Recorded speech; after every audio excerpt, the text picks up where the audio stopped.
अगर मैं आपसे कहूं कि पूरे देश के सामने और ऑन कैमरे पर केजरीवाल ऐसे फूट कर रोने लगे कि जैसे लग रहा हो कि कोई छोटा बच्चा रो रहा हो, क्योंकि केजरीवाल हाल फिलहाल अभी जेल से बाइज्जत बरी हुए हैं और उसके बाद इनके ऊपर जो इल्जाम लगाए गए थे, कोर्ट ने कह दिया कि सारे इल्जाम झूठे हैं, सब इल्जाम हटाए जाते हैं और केजरीवाल को बाइज्जत बरी किया जाता है। अरे वो केजरीवाल जो कि 177 दिन जेल के अंदर बंद था, वो केजरीवाल जिसके ऊपर झूठा आरोप लगाया गया, दारू को लेकर इसे फंसाया गया और अपना सीएम का पद भी छोड़ना पड़ा, क्योंकि इसी जेल के कारण केजरीवाल दिल्ली का इलेक्शन हार चुके थे। लेकिन जब ये रोए तो भाई साहब जानते हो कैसे रोए? मैं आज आपको वो पूरी की पूरी वीडियो दिखा देता हूं कि कैसे आपके केजरीवाल रोए थे, और उसी के साथ साथ यहां पर कौन गलत कौन सही अभी आप खुद डिसाइड करोगे, खुद डिसाइड करोगे। हाँ भाई साहब, यहां पर अगर आप देखने की कोशिश करेंगे तो आपके केजरीवाल जो कि पूर्व दिल्ली के सीएम थे और इन्हीं के साथ साथ जो डिप्टी सीएम थे उस टाइम, उनको भी अरेस्ट कर लिया गया था, जिनका नाम मनीष सिसोदिया था, और इन सब के साथ लगभग टोटल 23 लोगों को और अरेस्ट किया गया था। ये केस किसी और के माध्यम से नहीं बल्कि इनके ऊपर सीबीआई और ईडी के माध्यम से लगाए गए थे। ये केस कौन कौन से थे, अब उसके बारे में चर्चा करना चालू करते हैं। केजरीवाल जब यहां पर बरी हुए तो उसके बाद इनका परिवार भी आया, गले भी मिले, और आम आदमी पार्टी के लोग और कई अन्य लोग अब ट्विटर पर ट्वीट करके बता रहे हैं कि एक सच्चाई की जीत हुई और कितना भी झूठ छुप ले कभी छुप नहीं सकता। यहां पर कौन सही कौन गलत उसके बारे में चर्चा करते हैं, देखने की कोशिश करेंगे। तो केजरीवाल उस टाइम दिल्ली के सीएम थे ही, मतलब एक करंट सीएम को उठाकर जेल में डाल देना, यह भाई साहब कहां का नियम कानून है। मतलब अगर आप गलत करोगे तो आप जाओगे, लेकिन इसके बाद अब अगर कोर्ट ने यह कह दिया कि आपके पास कोई भी सबूत नहीं है ईडी और सीबीआई को, और ईडी और सीबीआई को भाई साहब कोर्ट के अंदर जो फटकार लगाई गई है ना, वो ये लोग सह नहीं पाएंगे। और दूसरी चीज, अगर ईडी और सीबीआई ने यहां पर इनके ऊपर केस ठोका और अगर जज ने और बाकी जो कोर्ट था उसने मना कर दिया, इसका मतलब यह है कि केजरीवाल ठीक है, इसका मतलब यह भी है कि ईडी और सीबीआई गलत है। तो अगर जो बंदा सीएम था, एक संवैधानिक पद पर था, उसे आप उठाकर जेल में डाल दिए, पूरे देश की छवि खराब हो गई। देखो यहां पर अगर कोई और स्टेट होता ना तो कोई बात नहीं होती उतनी, लेकिन यहां पर दिल्ली था जिसे पूरी दुनिया जानती है, वहां का सीएम अगर जेल में उठाकर डाल दिया जाए दारू वारू के मामले में, तो भाई साहब जिसकी गलती उसको क्या सजा नहीं दी जाएगी? इसके बारे में भी चर्चा करते हैं। यहां पर शराब घोटाले के मामले में सुप्रीम कोर्ट से जमानत मिलने के बाद केजरीवाल जेल से बाहर आए, और अब जो केजरीवाल हैं उनको बरी कर दिया जा चुका है, और इसी जेल के ही मामले के कारण ये अपना अभी हाल फिलहाल का जो इलेक्शन था वो हार चुके थे।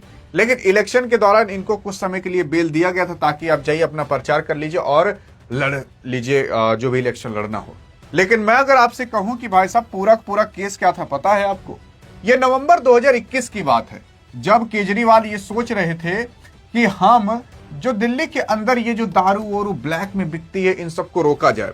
तो ये जितने भी दारू वारू बिकता था ना, इसको ये प्राइवेट करना चाहते थे।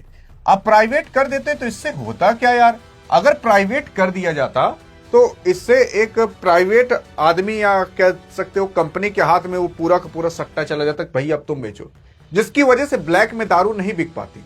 अब इस पर जो करंट गवर्नमेंट थी, सीबीआई थी, ईडी थी, इन लोगों ने इनके ऊपर आरोप लगाने चालू किए कि भैया सुनिए, ऐसा करके ये अपने लिए फायदा कराना चाहते हैं। क्योंकि यहां पर इनका कहना यह था कि अगर प्राइवेट कर दिया जाएगा तो ये जो दारू ब्लैक में बिकती है, लीकर इसे कहा जाता है, लीकर स्कैम कहा जा रहा है, तो उसका मतलब शराब ही होता है। तो शराब के मामले में ये फंसाए गए थे। फंसाए इसलिए गए थे कि प्राइवेट कर देंगे तो इससे इनका क्या फायदा होगा।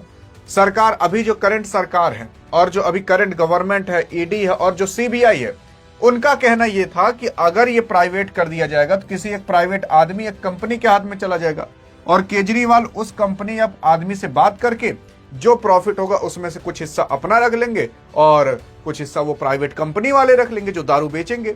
तो यही आरोप इनके ऊपर लगाया गया था। और भी कई ऐसे आरोप थे जो इनके ऊपर थोपे गए थे, लेकिन मेन आरोप यही था, लीकर स्कैम। अब इसी को ही लेकर इनके ऊपर सवाल जवाब किए जाने चालू कर दिए गए। इनका केस कोर्ट में चला गया, एफआईआर आपके ईडी ने, सबसे पहले सीबीआई ने दर्ज किया था, फिर इनको जेल जाना पड़ा, और तब ये करंट सीएम थे उस टाइम के, वर्तमान सीएम थे उस टाइम के, लेकिन इनको उठाकर जेल में डाल दिया गया। अब सोच कर देखिए कि अगर यहां पर कोर्ट कहती है कि तुम्हारे पास सीबीआई ईडी कोई पक्का सबूत और कुछ नहीं है, तो तुम किस बेस पर हम केजरीवाल को जेल में डाले।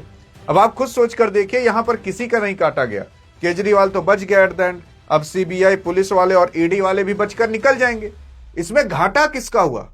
आपका और हमारा हुआ। क्यों? अभी तक तो आप और हम ये यूट्यूब और ये टीवी पर सुन रहे थे कि ये हो रहा है, वो हो रहा है, ये हो रहा है, वो हो रहा है। इसमें कोई एक तो बहुत बड़ा गलत है, या तो केजरीवाल ही बहुत बड़े गलत होंगे, या तो करंट गवर्नमेंट बहुत बड़ी गलत होगी, क्योंकि कोई एक तो गलत है। अब कोर्ट ने अगर इनके पक्ष में फैसला सुनाया है, तो कोर्ट भी एक संवैधानिक पद है। अब अगर कोर्ट की बात माने तो ये सही है और करंट गवर्नमेंट गलत है, या फिर ईडी गलत है, या सीबीआई गलत है। तो इसी वजह से कहा जा रहा है कि भाई साहब बहुत बड़ा एक घोटाला हो रहा है। यहां पर अगर केजरीवाल सही हैं तो करंट गवर्नमेंट बहुत गलत काम किया और इससे आपको और हमारा नुकसान हुआ है। आपको और हमें चाहिए क्या? अरे चाहिए अच्छी सी रोड, स्कूल, हॉस्पिटल, खाने पीने का और स्वच्छ हवा। आप ईमानदारी से बताइएगा, दिल्ली में आपको कुछ भी मिल पा रहा है इसमें से? सूंघने तक की हवा एक फ्रेश नहीं मिल पा रही होगी, तो क्या ही मिल पा रहा है आपको दिल्ली में। लेकिन हां, अब देखिएगा, अगर इतने बड़े संवैधानिक पद पर रहते हुए आपको गलत तरीके से जेल में डाल दिया जाए, तो क्या ईडी और सीबीआई पर अब केस नहीं करना चाहिए? क्या उनसे पूछताछ नहीं करनी चाहिए कि तुम किस बेस पर इनको जेल में डलवाए? ये भी तो हो सकता है ना। लेकिन अभी ईडी और सीबीआई सब साइड हो जाएंगे, करंट गवर्नमेंट सब ये भी अपना साइड में हो जाएंगे और मामला खत्म हो जाएगा। पागल आप और हम बने। अब देखते हैं केजरीवाल साहब क्या बोले जब मीडिया वाले इनसे सामने पूछे, और कैसे केजरीवाल साहब क्या बोलकर रोने लगे थे मीडिया के सामने। भारतीय जनता पार्टी जिस तरह से शराब घोटाला कर रही थी और हमारे ऊपर आरोप लगा रही थी, आज कोर्ट ने सारे आरोप खारिज कर दिए और जितने भी एक्यूज्ड थे सबको डिस्चार्ज कर दिया। हम हमेशा कहते थे सत्य की जीत होती है, हमें भारतीय न्याय प्रणाली पे भरोसा है। मैं जज साहब का बहुत बहुत शुक्रिया अदा करता हूं, जिन्होंने हमारे साथ न्याय किया, सत्य की जीत हुई। मैं हमेशा कहता था कि भगवान हमारे साथ है। मोदी जी ने और अमित शाह जी ने मिलके आजाद भारत का सबसे बड़ा राजनीतिक षड्यंत्र रचा। आम आदमी पार्टी को खत्म करने के लिए आम आदमी पार्टी के सबसे बड़े 5 नेताओं को जेल में डाल दिया गया। यहां तक कि सिटिंग चीफ मिनिस्टर, जो आज तक भारत के इतिहास में कभी नहीं हुआ, सिटिंग चीफ मिनिस्टर को उसके घर से घसीटकर जेल में डाला गया और 6 महीने तक जेल में रखा गया। हमारे उप मुख्यमंत्री मनीष सिसोदिया जी, उनको लगभग 2 साल तक जेल में रखा गया। पूरा का पूरा फर्जी केस था। हमारे ऊपर कीचड़ फेंका गया। 24 घंटे टीवी चैनलों के ऊपर डिबेट चलते थे, अब खबरें दिखाई जाती थी केजरीवाल भ्रष्ट है, केजरीवाल भ्रष्ट है।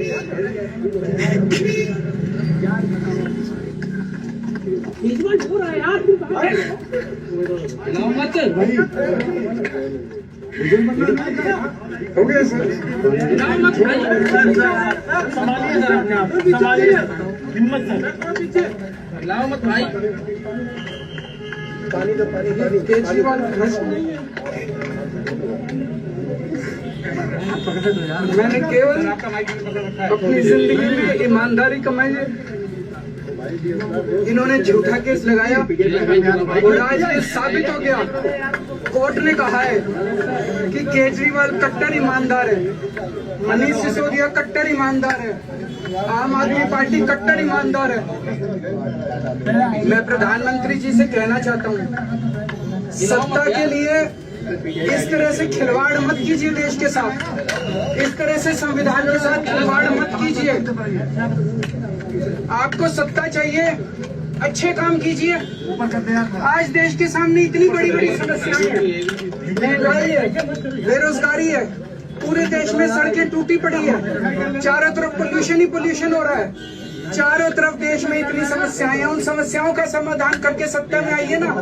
केजरीवाल पे, आम आदमी पार्टी पे झूठे केस क्यों करते हैं? अच्छा काम करके सत्ता में आइए। इस तरह के झूठे केस करना और 24 घंटे विरोधियों के, विपक्षियों के खिलाफ ऊट पटांग की केस करना, उनको जेल में डालना, ये प्रधानमंत्री को शोभा नहीं देता। इससे देश आगे नहीं बढ़ेगा। देश आगे तब बढ़ेगा जब जनता की समस्याओं का समाधान किया जाएगा।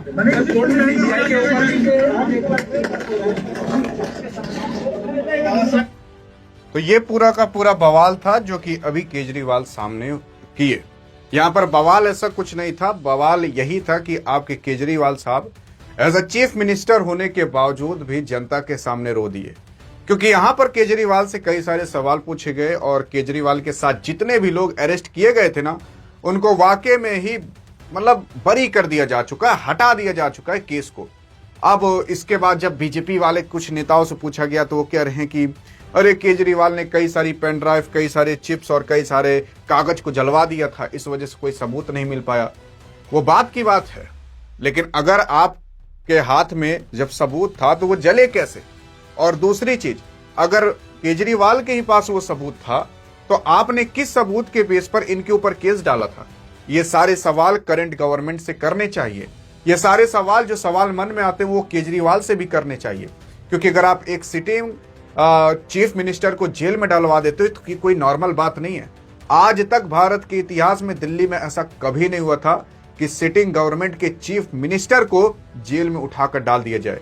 उन्हीं के साथ साथ डिप्टी सीएम को भी जेल में उठाकर डाल दिया जाए। उन्हीं के साथ साथ कई सारे बड़े नेताओं को जेल में उठाकर डाल दिया जाए। सत्ता के लिए अगर इतना सब कुछ किया जाएगा तो इससे आप और हमारा ही काटा जाएगा। और आज नहीं समझ आ रहा, कल समझ आएगा, कल नहीं तो परसों समझ में आएगा, जब इस देश की सड़क के बीच आपका और हमारा कोई बच्चा या फिर आपका और हमारा कोई परिवार का आदमी गड्ढे में गिरकर अपनी जान देगा, उस गड्ढे से छटक कर कहीं दूर जाकर गिरेगा, तब आपको और हमें समझ आएगा।